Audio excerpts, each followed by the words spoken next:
미 연준 차기 의장 후보로 지명된 케빈 워시 전 연준 이사가 통화 긴축을 선호하는 것으로 알려지면서 우리 증시가 충격을 받고 있습니다. 하지만 최근 증시로 몰리는 자금을 보면 코스닥을 추종하는 코스닥 150 ETF가 급증하고 있는 점이 눈에 띕니다. 2배로 베팅하는 코스닥 150 레버리지 ETF 자금도 밀물처럼 들어오는데요. 정부가 연기금을 동원해 코스닥을 띄우겠다고 하자 개미들이 호응하는 건데 두 분은 어떻게 생각하는지 얘기 나눠보겠습니다. 이준서 동국대 경영학과 교수, 이상은 IM증권 연구원 나오셨습니다. 어서 오세요. 네, 반갑습니다. 안녕하십니까. 자, 우리 코스닥 활성화 방안에 이어서 지금 연기금을 동원한 코스닥 띄우기 상세하게 알아보기 전에 오늘 시장이 상당히 충격을 받고 있습니다. 차기 연준 의장 후보자로 지명된 케빈 워시 쇼크다 그러는데 도대체 이 사람이 어떤 사람이길래 이렇게 시장에 큰 영향을 주는지 이상은 연구원님, 우리 시장 정말 큰 충격을 받고 있습니다. 지금 네, 어떻습니까? 오늘 코스피도 사이드카가 네. 해서 한 5% 이상 빠졌다가 예. 지금 한 마이너스 3% 하고 코스피도 코스닥도 한 5% 빠졌다가 예. 한 2.7% 빠지고 있는데 네. 중요한 요인은 뭐냐면은 지금 이제 유동성 장세로 인해서 여태까지 위험자산 선호 현상이 많이 컸습니다. 예. 그 중에서도 위험자산 중에서도 은과 금이 또 위험자산 역할을 하면서 많이 올랐는데 네. 금요일 날 우리나라 저녁 때죠. 한 네. 저녁 8시 정도에 케빈 워시 FOMC 의장이 발표되면서 시장의 색깔이 바뀌었습니다. 색깔이 바뀌다. 어떻게 바뀌죠? 안전자산 선호 현상으로 색깔이 바뀌었는데 그 이유에 대해서 잠깐 말씀드리면 케빈 워시 같은 경우에는 계속 언론이라든지 인터뷰를 보게 되면은 네. 그 연준에 대한 자산에 대해서 대체제표에 대해서 요거를 조금 축소시킬 수 있다. 자산을 축소시킨다. 그러니까 QT를 할 수도 있다는. 네. 그러니까 단기를 금리는 인하하고 네. 그다음에 여태까지 인플레이션 요인이 미 재무부가 채권을 많이 발행해서 네. 했기 때문에 연준이 그걸 또 사주면서 인플레이션이 있었기 때문에 인플레이션을 감소시키기 위해서 QT를 할 수도 있다는 우려감으로 달러가 갑자기 강세가 되고 네. 여태까지 위험자산 역할을 했던 은이니 금이니가 빠지면서 네. 이제 시장의 흐름이 많이 바뀌어졌고 그 와중에 예. 비트코인이 위험자산 중에 최고 위험자산이죠. 그래서 지금 7만 5천 달러까지도 빠지면서 원래 예. 8천 달러 8천만 달러 이상이었는데 8만 7천만 달러. 네. 8만 달러 이상이었는데 이제 7만 5천 달러까지 깨지면서 네. 이제 안전자산 선호 현상이 또 일어나는 과정에서 우리나라 시장 같은 경우에는 미국 시장은 한 달에 1월 달 한 달 만에 한 1% 정도 올랐어요. 3대 지수가. 얼마 안 오른 거죠. 예. 네. 근데 우리나라는 코스피, 코스닥 다 해서 20% 이상 올랐습니다. 폭등했습니다. 예, 네. 폭등했습니다. 근데 글로벌 국가에서 그렇게 오른 거가 없고 일본이 조금 올랐는데 한 3% 정도까지 안 올랐거든요. 네.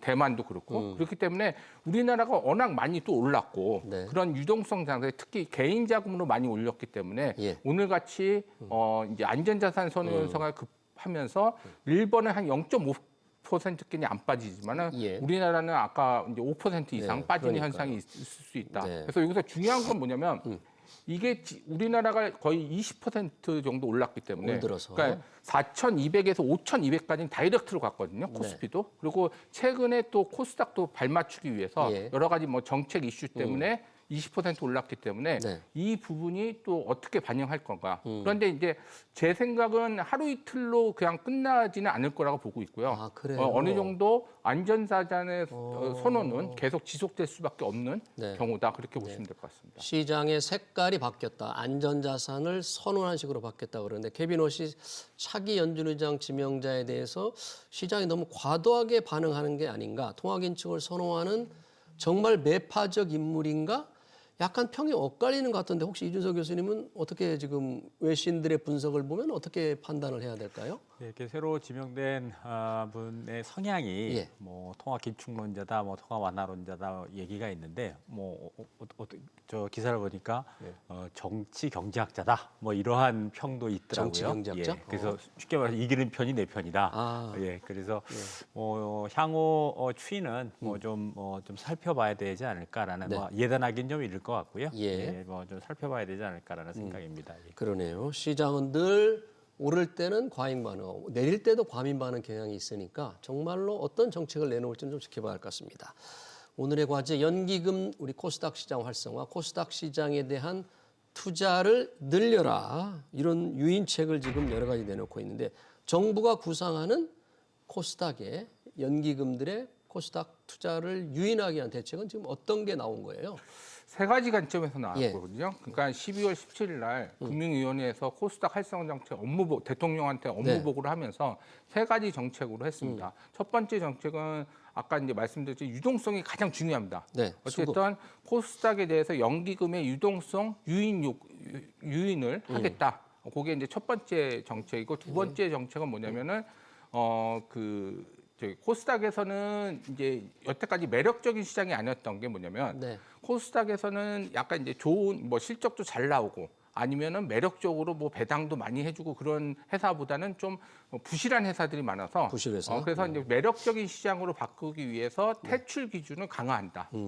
그렇게 만들었고 그다음에 2018년도에도 똑같은 정책이 있었습니다. 뭐냐면은 그 2017년도에 우리나라가 코스피가 2,700 갔는데 예. 코스닥은 거의 오르지 못했기 때문에 네. 그때 2018년 1월 달에 또 금융위원회에서 문재인 정부 때 네. 코스닥 활성화 정책을 발표했는데 거기도 똑같이 나왔습니다. 이제 유동성의 연기금 유도 예. 플러스 소득공대 확대. 그러니까 코스닥 벤처펀드에 대해서 소득공대 확대가 있었는데 네. 이 부분에서도 기존에 했던 것보다는 좀 늘려주는 방향으로. 그래서 이 세 가지 방향으로 코스닥 활성화 정책이 나왔고 예. 최근에는 이제 그거에 이제 덧붙여서 기획예산처에서 이제 여러 가지 연기금을 평가할 때 이제 5%라든지 여태 코스피 지수를 평가했는데 네. 5%로 혼합해서 코스닥 지수를 평가하겠다. 네. 그래서 그런 부분들이 지금 실행적으로 네. 실행 정책이 나오고 있는 상황입니다. 그러네요. 코스닥 활성화 방안에 이어서 연기금을 동원한다는데 잠깐 언급을 해주셨는데 연기금들의 코스닥 투자를 할 때 주식 평가 기준 수익률에 코스닥 지수를 5% 섞으라. 이게 무슨 뜻입니까? 이 벤치마크에 코스닥 지수를 넣는다는 것은 넣으면 어떻게 되고 그렇게 되면 자연스럽게 연기금의 이 코스닥 투자가 자연스럽게 늘어나는 거예요? 이제 요 논의를 하기 전에 조금 네. 시청자 여러분들이 좀 이해를 하셔야 될 게 네. 이제 기금이라는 것에 대한 정의입니다. 우리나라에는 총 67개 기금이 있는데요. 예. 기금이라고 하는 거는 이제 정부가 이제 특정한 목적을 위해서 이제 특정한 자금을 운영할 목적으로 이제 설치를 한 건데 예. 문제는 이제 67개 기금이 매년 평가를 받습니다. 한 3분의 1씩이 돌아가면서 평가를 받는데 그래서 이제 평가를 받는 데 있어서 이제 수익률을 시장을 상회했느냐 하회했느냐가 이제 기금 평가에 굉장히 중요한 요소가 되는 거고요. 예. 그래서 이제 기금을 평가할 때 이제 기금이 투자 자산군별로 뭐 주식이면 주식, 채권이면 채권 어떤 것을 추정해라라고 해서 이제 기준 수익률을 정해줍니다. 예. 그건 저희들이 BM이라고 하죠. BM 벤치마크라고 하는데 그동안 이제 국내 주식에 대해서 기금들의 추정치 벤치마크는 그냥 코스피로만 되어 있었습니다. 코스피로만. 예. 그런데 이제 엊그저께 발표한 예. 이제 기획예산처에서 발표한 내용에 따르면 그 BM에서 코스피 100% 돼 있던 거를 코스피 95% 네. 그리고 코스닥 150, 코스닥 전체는 아니고요. 코스닥의 대표 지수인 코스닥 150. 코스닥 150을 5% 넣어라 해가지고 이제 합치면 이제 100%가 되게. 예. 그게 굉장히 숫자 자체는 크지 않지만 예. 함의는 굉장히 높다라고 어떻게, 할 왜요? 수가 있겠습니다. 그동안은 이제 코스닥에 대해서는 거의 이 외면하다시피? 기금 쪽에서 거의 기금 쪽에서 투자를 안 하고 있는 상황이었습니다. 왜냐하면 기금이라고 하는 것은 안정성, 그러니까 수익성 추구 이전에 안정성을 추구를 해야 되는 그런 목적이 있기 때문에 예. 통상 코스닥 같은 코스닥에 상장되어 있는 기업의 경우에는 물론 이제 수익도 높지만 변동성이 높기 때문에 네. 기금들이 조금 투자를 조금 외면하는 그런 성향이 없지 않아 있었었는데 네. 5%를 코스닥 지수를 넣었다는 얘기는 예. 코스닥에다가도 이제 일정 부분을 투자를 하라라는 의미로 해석이 되기 때문에 예. 이제 기금들이 이전보다는 훨씬 더 코스닥 시장에 대한 투자를 좀 강화하지 않을까라는 생각입니다. 코스닥 지수를 5% 섞는 것만으로도 연기금의 투자 규모가 절대적으로 확 늘어나는 거예요? 얼마나 혹시 그 숫자를 우리가 추정해 볼 수 있나요? 얼마나 늘어나는지? 5% 지수를 섞는 것 자체만으로?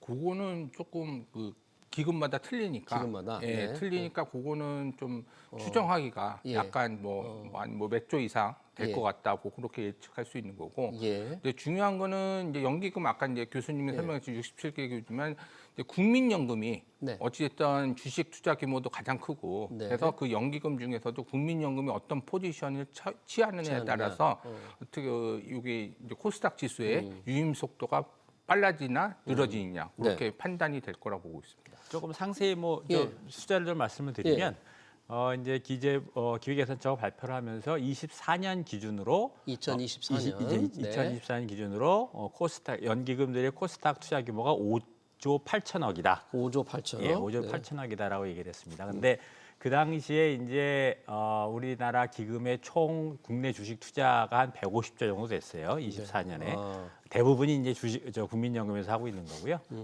근데 그 이후에 주가가 한 2배 올라갔다고 치면 지금 기금들이 기금들이 국내 주식에다 투자하는 게 한 300조 정도로 추정이 됩니다. 예. 그러면 300조의 5%면 산술적으로 그냥 15조 러프하게 네요? 해서 15조 정도가 되잖아요. 네. 근데 그 전에 5조 8천억이 24년 개념인 거고 예. 요걸 현가화하면 아마도 한 8조 정도가 되지 않을까 추정이 가능합니다. 네. 그렇다고 친다면 한 6에서 7조 정도의 추가 코스닥 시장의 추가에 대한 자금 유입이 가능하다. 근데 이 전제는 뭐냐면 국민연금이 동원이 돼야 된다는 얘기거든요. 예. 근데 요 발표했었을 때는 그 벤치마크에 국민연금은 제외로 했었습니다. 국민연금을요? 국민연금은 국민연금은 이제 대규모 기금이라고 해서 예. 아주 큰 기금은 별도로 하고 대형 그다음에 중소형 기금에 대해서만 요 벤치마크를 적용을 하기로 했는데요. 네. 그래서 이제 이론적으로 보면 국민연금에 해당이 안 되겠지만 네.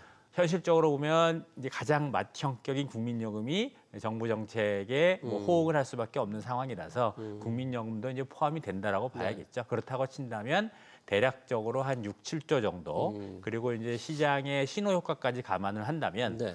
아마도 한 최대한 10조 정도의 추가 기금이 코스닥에 투자하는 여력이 금액이 여기가 10조 정도는 추가되지 않을까라는 생각입니다. 근데 일부 언론에서 1,400조를 동원한다. 네. 이거는 너무 과도한 얘기고요. 네. 1,400조 중에 주식, 채권, 대부분의 기금들은 채권이나 확정금리에 많이 투자를 합니다. 예. 그리고 주식은 일부에 투자를 하고 있고, 네. 그래서 일부에 이제 대충 추론을 해보면 한 10조 정도, 한 10조 내외의 추가적인 코스닥 시장의 작은 공급 여력이 새로 생기는 것이 아닌가라는 분석이 가능합니다. 지금 마침 국민연금 기금운용위원회에서도 그 포트폴리오를 좀 조정했더라고요. 예. 국내 주식과 채권은 늘리고 해외 주식은 줄이고 이렇게 되면 이것만으로도 이제 추가 투자할 수 있는 규모가 상당히 조정이 많이 될 텐데 어떻게 바뀌는 거예요? 지금 작년 11월 말 기준으로 예. 국민연금 자산 투자가 1,400조 정도 1,400조. 되고 있고 그 중에서도 우리 국내 주식이 244조 네. 정도 되고 있는데 예. 이제 1월 26일 날 이제 국민연금위원회 회의가 열렸죠. 네. 원래는 2월 달부터 1차 회의가 열리는데 좀 빨리 열린 빨리 거죠? 열렸죠. 네. 그 이유는 뭐냐면 지금 1,400조 중에 244조라는 금액은 17%입니다. 근데 올해 기준으로 14.4%로 네. 주식 비중을 하는데 거기다가 이제 플러스 마이너스가 뭐냐면 전술적으로 플러스 마이너스 2%를 할 수 있고 또 전략적으로 플러스 마이너스 3%를 하고 있어서 네. 저희가 이제 19%까지 갈 수 있는 부분이 있는데 네. 그래서 그거에 대한 범퍼를 늘리기 위해서 14.4% 기준점을 14.4%에서 14.9%로 0.5%를 네. 상승시켜서 그냥 산술적으로는 한 7조 정도 네. 여력이 있는데 그거는 좀 오해하시는 게 뭐냐면 7조를 살 수 있는 여력이 아니라 예. 지금은 기준점이 있지만은 많이 올라서 평가 금액이 많이 올라서 17%까지 가기 때문에 실제 추가 여력은 많지 않겠다 그런 아니 얘기네요. 이걸 산다는 의미가 아니라 혹시나 19%까지 가게 되면은 범퍼 여력을 늘리기 위해서 하는 거지. 예. 물론 이제 오늘 같지만 떨어지면은 살 여력이 생기겠지만은 계속 코스피 지수가 오른다 그러면은 그건 사는 게 아니라 거기까지는 갈 수 있는 비중이 저절로 높아지니까. 예, 저절로 높아지는 부분이 있어서 예. 신문에서도 좀 오해했는데 7조 여러 개 있다 그런 건 절대 아니고 예. 그다음에 또 중요한 건 뭐냐면 리밸런싱에 대해서 유예를 시켰습니다. 리밸런싱. 예, 그건 그게 왜? 뭐냐면 19%를 터치하면은 일부 매도로 해야 되는데 네. 그거를 유예시켰다. 그래서 그런 부분들에 대해서는 앞으로 이제 그런 그 수급적으로는 조금 도움이 되겠지만은 액티브적으로 국민연금이 코스피 지수라든지 코스닥 지수를 사는 건 아니다. 그 정도 보시면 될 것 같고 해외 그 주식 부분에서는 한 25조 줄이는 효과가 좀 있긴 있는데 그거는 이제 알아서 하지만 제일 중요한 거는 이제 국내 주식 비중에서 네. 뭐 조금 0.5% 늘렸다. 그렇게 보시면 될 것 같습니다. 그러네요. 그러니까 한도를 올려가지고 그 올라갈 여유를 좀 뒀다 그런 얘기고요. 예, 그렇죠. 자동적으로 그 한도를 맞추기 위해서 자동적으로 팔게 하는 거는 좀 유예를 좀 해줬다. 예, 예. 리밸런싱을 예. 유예를 해줬다는데 그것만으로도 조금 국내 주식을 더 시가총액 국내 주식값이 계속 올라가면 비중이 저절로 올라갈 테니까 올라갔다고 막 무조건 팔지 마라 이제 그런 거네요. 그럼. 그렇죠. 이제 저 말씀하신 것처럼 원래 그 전략적 자산 배분에 따라서 이제 배분 각 자산군별로 배분 비중을 정하고요. 그다음에 전술적 자산 배분을 통해서 이제 조금 더 조정을 할 수 있는 전술적 자산 배분은 네. 그 국민연금의 운용력들이 할 수 있는 그런 여력인데요. 이제 그럼에도 불구하고 원래가 25년 말에 14.9%였습니다. 목표치가. 예. 그런데 26년에 14.4%로 0.5%포인트를 줄이기로 했다가 어떻게 보면 다시 원상 복귀시킨 14.9%에서 0.5%포인트를 다시 증액시킨 그런 상황인 거고요. 그리고 그래서 이제 기계적으로 그 터치를 하게 되면 상방 하방을 이제 허용 범위를 주고 있지만 아까 말씀하신 것처럼 네. 2%포인트, 3%포인트 허용 범위를 두고 있지만 그 예. 허용 범위를 상단을 터치하게 되면 예. 기계적으로 매도를 할 수밖에 없는 상황이거든요. 네. 근데 그거를 유예를 시켜줬다는 얘기는 기계적으로 매도를 하지 않아도 된다. 계속 유지를 하고 있어도 된다라는 그런 의미이기 때문에 시장에서는 뭐 좋은 시그널로, 굿 네. 시그널로 받아들일 수가 있겠죠. 지금 국내 주식을 조금 더 투자하라는 그런 이제 포트폴리오 기준이 바뀐 건데 보면서 동시에 이제 해외 주식 비중은 줄여라는 거잖아요. 근데 그동안에 국민연금이 해외 주식 투자를 계속 늘려왔고 늘리도록 유도를 했지 않습니까? 왜냐하면 국민연금이 워낙 덩치가 크니까 국내 시장에서 국민연금의 매수 매도에 따라서 시장이 너무 충격을 받을 테니까 그런 흐름에서 이렇게 바뀌는 거 거꾸로 가는 건데 괜찮습니까? 해외 주식 투자 비중. 근데 전 단기적으로 그렇게 할 거라고 보고 있고요. 지금 이제 왜냐면 지금 그러니까 이렇게 보면 2022년부터 적용을 해보면 네. 2022, 2023, 2024, 네. 2024년도 우리 코스피가 마이너스 13% 빠졌고요. 예. 그리고 미국은 나스닥이 40% 올랐습니다. 1년에만. 예. 그러니까 당연히 매력적인 시장에 투자할 수밖에 없는 거예요. 네. 그래서 지금 이제 코스피가 올랐다고 약간 조정을 하지만은 예. 지금 단기적인 조정일 거라고 예상하는 이유는 우리 코스피 지수가 코스피의 계속 조정이 단기적일 거다 이거죠? 아니. 어. 그 국민연금의 조정이 물론 3년, 5년 하지만은 예. 또 이제 분위기가 바뀌어지면은 또 다시 기금 이원을 열려서 네. 뭐 올해치는 모르겠지만은 네. 내년치라든지 내후년치에 대해서는 좀 조정 가능성이 있다. 왜냐면 그러니까 국민연금의 가장 큰 목적은 수익률을 해서 우리한테 노후 자금을 주는 게 목적이기 때문에 그렇죠. 수익률 그렇죠? 높이는 게 제1의 목적이에요. 예, 그러니까 우리나라 자금이라고 해서 계속 국내에 마이너스 13% 나오는데 투자할 수는 없는 거잖아요, 결론적으로. 네. 그래서 해외 투자하는 거는 옳은 방향으로 하는 거고, 그다음에 또 말씀드리지만 2030 몇 년까지 우리가 불입하는 그 보험료가 많기 때문에 네. 계속 절대 금액은 늘을 수밖에 없는 거고요. 네. 거기에 비중이 축소가 된다고 해서 우리 국내 주식 투자 비중이 줄어드는 건 아니죠. 절대 금액으로는. 절대 금액으로. 왜냐면 계속 2030년까지 계속 늘어났다가 덩치가 크니까. 2040 몇 년도 이상에서는 또 네. 주는 게 더 많아지기 때문에 지금 연금 계약도 많이 해야 되고 그런 부분들이 있어서 해외 쪽에 투자를 하는 거는 매력적인 시장에 가서 수익성을 얻는 거는 당연한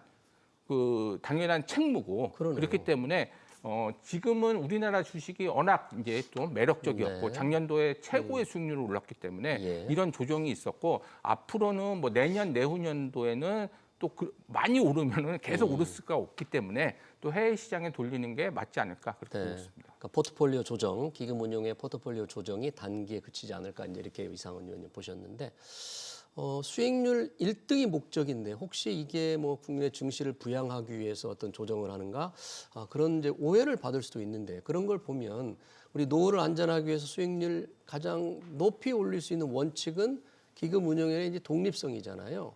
우리 기금운용의 독립성이 조금 훼손되고 있지 않나 하는 그런 이제 비판적인 시각도 있던데 이준석 교수님은 어떻게 보십니까? 뭐 굉장히 조심스러운 주제인데요. 네. 예.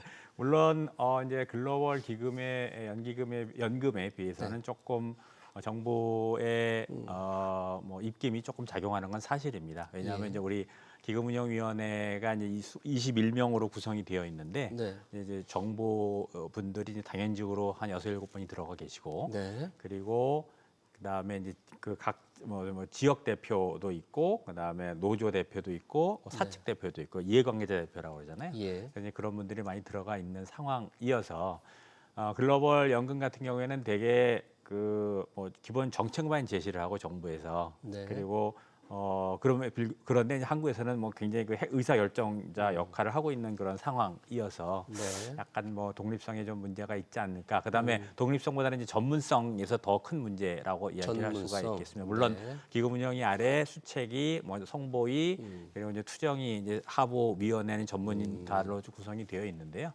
그럼에도 불구하고 전문성 측면에서 보면 아까 말씀드린 것처럼 투자 전문가는 지금 기금운용위원회 딱 2인밖에 없습니다. 두 사람이요? 예, 두 사람밖에 없고 다른 분들은 다 뭐 대표 뭐 이렇게 뭐 노조 대표, 뭐 사측 대표, 그다음에 지역 대표, 그다음에 정부 당연직으로 돼 있어서요. 네. 그래서 이제 독립성과 전문성 측면에 조금 문제가 없다라고 얘기할 수는 없겠지만 지금 이제 상황이 저희가 이제 굉장히 자산이 굉장히 빠른 시간 내에 굉장히 네. 빨리 증가를 하고 있고 그다음에 예. 이후 한 뭐 33년이 됐나 35년 뭐 40년 뭐 계속 얘기는 좀 달라지고 있지만 자산 축소가 급속하게 또 예정이 되어 있어서 예. 어느 정도의 약간의 정부의 개입은 좀 필요하지 않을까라는 생각이고요. 예. 덧붙여서 보면 이제 포트폴리오 결국에는 왜 해외에다가 투자를 많이 하는 거는 결국에 이제 포트폴리오 다양화 차원입니다. 그래서 수익성도 중요하지만 안정성도 중요하기 때문에 위험 대비 이제 수익을 창출하기 위해서 이제 해외 근데 이제 그 배분을 할 때 기본 자료는 백데이터 과거 자료를 놓고 보다 보니까 예. 이게 소위 말해서 이제 저희들이 자산 배분할 때 조금 이론적 얘기지만 방법론을 우리가 MBO라는 방법론을 씁니다. 그래서 MBO? 네, 네. Mean Variance Optimization이라고 그래가지고요. 수익은 제일 높고 네. 그러니까 위험은 제일 낮은 위험 대비 수익을 생각해서 최적화를 하는 거죠. 그래서 최적화했을 때 각 자산군별로 몇 %를 배분하는 게 좋으냐라는 건데 이제 그걸 과거 데이터를 하다 보면 결국에는 해외 주식과 대체 딱 2개밖에 안 나옵니다. 근데 나머지는 다 빵이 나와요. 국내 주식 같은 경우 빵이 나옵니다. 0이 나옵니다. 투자하면 안 될 정도로. 안 되는 걸로. 그럼 안 되잖아요. 네. 그래서 이제 그걸 우리가 소위 말해서 코너 솔루션이라고 하는데 그래서 이제 정책적 목적이라는 이름으로 네. 이제 좀 강제 배분하는 그런 경우가 없지 않아 있습니다. 네. 그리고 이제 향후에 국내 주식이 올라가면 네. 당연히 이제 국내 주식에 대한 투자 비중도 늘어날 수밖에 없는 거고요. 네. 그러니까 요거 한마디만 마지막으로 말씀드릴 수 있는 게 이웃나라 일본 같은 경우에는 네. 해외와 국내를 5대5 5대5. 그다음에 국내와 해외 내에서 주식과 채권을 또 5대5. 네. 그래서 25%씩 다 그 25%씩 이분하게 다 투자를 하고 있습니다. 아, 그래요? 예, 그러니까 그 얘기는 뭐냐면 당장만 볼 게 아니라 우리가 이제 연금을 지급할 시기 즈음에서의 우리나라 시장이 국내 시장이 계속적으로 지속적으로 성과를 내기 위해서는 네. 어느 정도의 유동성 공급, 어느 정도의 투자는 불가피하다라는 말씀을 드리고 싶습니다. 예. 근데 뭐 그 덧붙여서 네, 일본 같은 경우에는 왜 그런 현상이 일어났냐면 아베 정부부터 그러니까 이게 이제 주식을 유동성에서 밸류업 정책으로 해서 주식을 좀 올려서 네. 좀 여러 가지 가계 소비라든지 그런 것들을 진작시키기 위해서 예. 우리나라에서는 ETF를 못 사는데 그 일본 공적 국민연금에서는 ETF도 사고, ETF도 살수 그리고 있고. 채권도 많이 사는 예. 그런 역할을 많이 해왔습니다. 네. 여태까지도. 그래서 그런 부분들 참고하시면 될 것 같습니다. 근데 이제 정책적 판단을 좀 하긴 하지만 결국은 수익률을 최대화할 수 있는 면에서 기금운용위원회가 조금 독립성이 더 높아질 필요는 있겠다 이런 생각은 좀 듭니다. 우리 경우에 말 들어보니까 이번에 정부 관계자도 운영위원회 한 명 더 늘었다고 하더라고요. 네, 그렇죠. 어쨌든 보건복지부 밑에 있기 때문에 예. 여러 가지 약간 이제 사회적인 참여, 이해관계자도 그러니까 약간 이제 그 수익성을 얻기 위한 것보다는 이제 다 같이 참여한다는 그런 의의가 있기 때문에 네. 그런 부분에서는 약간 이제 국민연금도 약간 보건복지부에서 독립해서 네.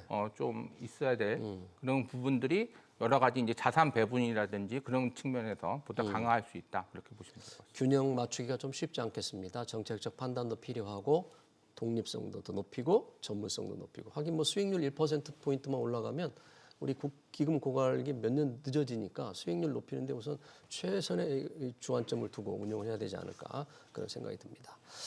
자, 연기금을 동원한 지금 코스닥 띄우기라는 저희 제목을 드렸는데 이 코스닥 3천 민주당에서 희망을 쏘아올린 겁니다. 이제 코스피 5천이 딱 달성하니까 이제 내건 게 코스닥 3천인데요. 코스닥에는 아까 말씀드렸지만 이제 부실한 기업들도 많은데 또 변동성도 큰데 연기금을 동원한 뭔가 코스닥 지수 띄우기의 부작용 같은 건 없을까요? 뭐 아주 없다라고 이야기는 할 수 없겠지만요. 네. 이제 그거를 최소화 시켜야겠죠. 그래서 지금 아까 처음에 말씀드린 것처럼 지금 연기금 동원해서 코스닥 띄우는 거에 맥시멈 뭐 저희들이 최대치로 잡는 게 한 10조 정도 거고요. 10조 정도? 그렇다면 코스닥 지금 시가총액 한 600조 정도 되니까 예. 불과 한 1에서 2% 정도입니다. 그래서 그 효과는 뭐 그렇게 크다라고 얘기할 수가 없겠고요. 그리고 이제 더군다나 이제 코스피 150 위주로 투자를 하다 보면 네. 코스피 150은 그나마 대형주 위주로 구성이 되어 있습니다. 그래서 코스닥 150? 예, 네. 그래서 뭐 되게 코스닥 중에서 좀 우량한 기업들이기 때문에 그렇게 뭐 크게 하실 필요는 없으실 것 같고. 네. 그다음에 지금 코스닥 활성화 정책의 일환으로 지금 그 상장제도 코스닥 시장의 상장제도도 전반적으로 지금 다 예. 손보고 있잖아요. 그래서 네. 뭐 다사 구조다 그래서 조금 진입도 조금 허들을 낮추고 그다음 퇴출도 좀 적극적으로 하고 있는 상황이라서 뭐 그렇게 큰 우려는 뭐 안 하셔도 되지 않을까. 그리고 더군다나 이제 모험자본이나 국민성장 펀드 투자 같은 걸 해서 네. 혁신기업 발굴하고 이러면 이제 코스닥에 대한 시장의 뭐 구조 개편도 조금 어느 정도는 일정 부분 가능하지 않을까라는 생각입니다. 지금 이제 두 분 다 잠깐 얘기해 주셨는데 코스닥에는 아직 부실 기업이 많다. 코스닥 상장사가 코스피보다 한 2배 정도는 많죠. 그렇죠. 한 1,300개, 1,400개 정도 되고. 그러면 그중에 부실 기업이 많아서 이 속아내는 걸 좀 빨리 하면 좋겠다고 정부가 기준을 조금 올리는 것 같은데 현실적으로 좀 실현 가능성 그로 인해서 시장이 조금 깨끗하게 좀 정리가 될 수 있나요? 뭐 그런 가능성은 있겠지만은 제가 이제 말씀드리고 싶은 건 코스닥 3천이라는 이제 그런 정치적 구호보다는 왜냐하면 그 보통 주가는 실적 곱하기 밸류에이션으로 돼 있는데 예. 코스닥 시가총액 중에서 바이오 종목이 7종목입니다. 그러니까 10위 중에. 12에서 네, 그러면 그 기업들은 실적이 거의 없습니다. 바이오, 네, 제약바이오. 네, 바이오는 실적이 안 나오잖아요. 네. 그냥 성장성으로 한 거잖아요. 네. 그러니까 그런 밸류에이션의 자본시장의 논리를 그러니까 성장에 대한 밑거름을 만들어 주겠다고 해서 계속 얘기하면 되는데 그 3천이라는 그런 자본시장 논리를 갖다 하는데 실적은 안 나오는데 밸류에이션만 올려갖고 3천을 가겠다? 그거 아니 코스피는 실적이 나오는 회사가 많기 때문에 삼성전자, SK 하이닉스 그리고 뭐 수익이 시가총액 10종목 중에 7종목의 실적이 거의 하나 마이너스입니다. 결론적으로. 네. 그런 거에 대해서 자꾸 성장을 돋우기 위해서 어떤 정책을 하겠다라는 그런 거를 구호로 해야 되는데 그냥 단순히 코스닥 3천? 네. 그냥 코스피 5천 갔으니까 3천 맞춰야 되지 않느냐? 네. 뭐 약간 그런 느낌을 하기 때문에 네. 그런 부분들은 조금 이제 정책적인 그리고 이제 코스닥이 20% 올랐는데 예. 1월 24일부터 1월 30일까지 말일까지 ETF로 개인 자금으로 7조 자금이 들어왔습니다. 아, ETF로. 네, 기간은 하나도 안 사고. 이 기관 자금이라는 게 개인의 ETF 자금이 많은 거죠. 왜냐면 이제 LP로 하기 때문에 예. 그걸 사줘야지 개인이 매수했을 때 그걸 살 수 있기 때문에 묶음으로 그렇기 때문에 기간으로 뭐 1조 2조 잡힌 것 같지만 실질적으로는 개인이 산 거죠. 금융 투자가 매수로 잡혀 있지만 최근에 그렇게 엄청난 많이 자금이 들어왔으면 이렇게 오늘처럼 코스닥이 이렇게 급락을 하면 상당히 충격을 받겠는데. 그러니까 아까 이제 말씀드린 정책적 기대감 때문에 예. 불과 일주일 만에 개인 자금 7조가 들어온 거예요. 그러면서 이제 유동성으로 올리는 거죠, 결론적으로. 예.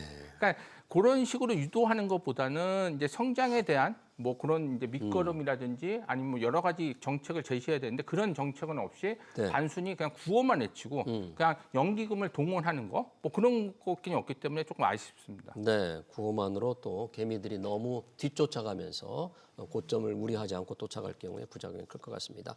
마지막으로 이준석 교수님께 짧게 이 퇴직연금도 국민연금처럼 기금화를 하자. 그러면 수익률을 올릴 수 있다. 개인들의 퇴직연금이 워낙 수익률이 낮다. 이렇게 하자는 건데 이게 반론도 조금 있던데 혹시 이거는 어떻게 보세요?